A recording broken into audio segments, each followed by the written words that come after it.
Welcome dear students. आज हम लोग पढ़ने वाले हैं सेंटेंस के बारे में। सेंटेंस क्या होते हैं? वाक्य। इसको हिंदी में क्या बोलते हैं हम? वाक्य। वाक्य क्या होते हैं? ऐसा शब्दों का समूह जिसका कोई अर्थ निकलता हो उसके हम क्या कहते हैं? वाक्य कहते हैं। ठीक है। सेंटेंस क्या होता है? A group of words which makes a complete sense. उसको क्या बोलते हैं हम? सेंटेंस बोलते हैं। ठीक है। क्या डेफिनेशन है इसकी? अ ग्रुप, ग्रुप होता है समूह, ऑफ वर्ड्स, वर्ड्स क्या होते हैं? शब्द, ऑफ मतलब का, शब्दों का समूह, विच मेक्स जो बनाता है, makes banana, makes a complete, complete क्या होता है? पूरी, कंप्लीट सेंस। ठीक है। Which makes a complete sense is called a sentence. ठीक है। अब देखो कितनी आसान है इसकी परिभाषा समझने के लिए। अ ग्रुप ऑफ वर्ड्स, शब्दों का ऐसा समूह, which makes a complete sense, जो पूरी तरह से क्या बनाता है? उसकी सेंस बना रहा है। ठीक है। उसकी सेंस बना रहा है मतलब उसका अर्थ निकल रहा है, इज कॉल्ड अ सेंटेंस। उसको क्या कहा जाता है? एक वाक्य कहा जाता है। ऐसा शब्दों का समूह जिसका कोई ना कोई अर्थ निकलता है, जिसका कोई मतलब बन रहा है, उसको क्या कहेंगे हम? सेंटेंस कहेंगे। अगर मैं आपको कहूँ, ठीक है, अगर मैं आपको एक एग्जांपल देती हूँ, हिमाचल प्रदेश, शॉर्ट में लिख रही हूँ, Himachal Pradesh of Shimla the capital is. इसका कुछ सेंस है? कुछ मतलब बन रहा है इसका? नहीं बन रहा है, इसका कोई सेंस नहीं बन रहा है, इसलिए ये सेंटेंस नहीं है। समझ रहे हो? इसको हम सेंटेंस केस में नहीं रखेंगे। लेकिन अगर हम इसको, इसी सेंटेंस को हम कैसे लिखते हैं कि Shimla is the capital of Himachal Pradesh, अगर हम इसको इस तरीके से लिखते हैं तो ये क्या है? आपका सेंटेंस है, क्योंकि इसका क्या हो रहा है? एक सार्थक मतलब निकल रहा है इसका। Shimla is the capital of Himachal Pradesh. ठीक है। Shimla is the capital of Himachal Pradesh, तो इसका निकल रहा है कि हिमाचल प्रदेश की क्या है? शिमला राजधानी है। शिमला राजधानी है हिमाचल प्रदेश की। ठीक है। तो ये हो गया हमारा सेंटेंस। समझ रहे हो? कोई भी वाक्य है जिसका कोई मतलब समझ में आ रहा है आपको कि हाँ इसकी सेंस बन रही है, तो वो क्या है? आपका सेंटेंस है।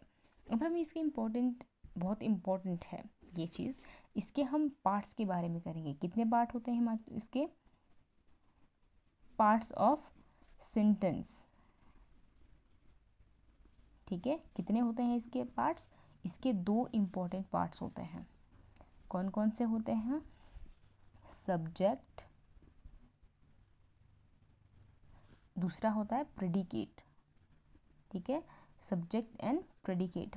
अब इसको हिंदी में क्या बोलते हैं? सब्जेक्ट को हिंदी में बोलते हैं हम कर्ता, और प्रेडिकेट को हम हिंदी में बोलते हैं विधेय। ठीक है। हिंदी का और इंग्लिश का आपका ग्रामर एक जैसा होता है, बस इसको हम इंग्लिश में पढ़ रहे हैं, उसको हम हिंदी में पढ़ते हैं।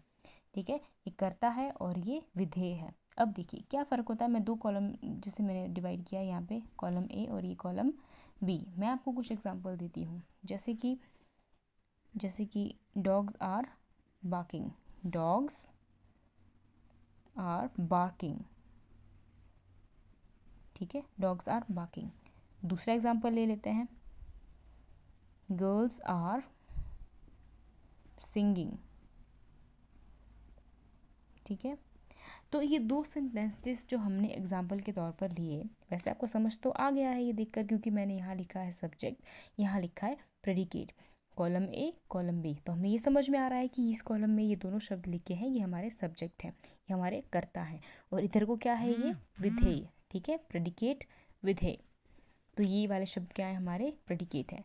लेकिन अब देखो, जो ये शब्द है, हमारा पहला एग्जाम्पल है हमारा डॉग्स, ये हमारा सब्जेक्ट है, और आर बार्किंग क्या है? हमारा विधेय है। ठीक है। तो सब्जेक्ट क्या होता है? जिसके बारे में हमें बात बताई जा रही है, ठीक है, जिसके बारे में हमें कुछ कहा जा रहा है वो है हमारा कर्ता, वो है हमारा सब्जेक्ट। लेकिन जिस इसके बारे में जो बात हमें बताई जा रही है, ठीक है, वो बात क्या हो जाती है हमारी प्रेडिकेट, विधेय। जो बात बताई जा रही है वो है हमारी विधेय, ठीक है, प्रेडिकेट। जिसके बारे में बोली जा रही है वो है हमारा कर्ता, सब्जेक्ट। और दूसरे इसमें देखो, दूसरा क्या है हमारे, गर्ल्स आर सिंगिंग। तो गर्ल्स क्या हुई हमारी, ये हमारी सब्जेक्ट हैं इसमें। और इनके बारे में जो बात हमें बताई जा रही है कि गर्ल्स क्या कर रही हैं, जो ये काम कर रही हैं, ये गाना गा रही हैं, तो इनके बारे में हमें बात बताई जा रही है, ये क्या है हमारा प्रेडिकेट, ठीक है। Is it clear. सेंटेंस क्या होते हैं हमारे, सेंटेंस होते हैं शब्दों का ऐसा समूह, a group of words which makes a complete sense is called a sentence. इसके दो इंपॉर्टेंट पार्ट्स होते हैं, सब्जेक्ट एंड प्रेडिकेट, कर्ता एंड विधेय। कर्ता वो होता है, सब्जेक्ट वो होता है जिसके बारे में हमें कुछ बताया जा रहा है, लेकिन जो उसके बारे में कही गई है बात, वो बात है हमारी प्रेडिकेट, ठीक है। जिसके बारे में बात की जा रही है वो है सब्जेक्ट, और अगर इसके बारे में जो बात बताई जा रही है वो है हमारा predicate. I hope this is clear to everyone, ठीक है। अब नेक्स्ट हम इसके क्या करेंगे, इसके काइंड्स करेंगे। ये इसके पार्ट से, सेंटेंस के दो पार्ट, इंपॉर्टेंट पार्ट होते हैं ये। और इसके बाद हम इसके करेंगे काइंड्स। कितने काइंड्स होते हैं इसके, 5 काइंड्स होते हैं, उसको हम नेक्स्ट वीडियो में करेंगे। Thank you.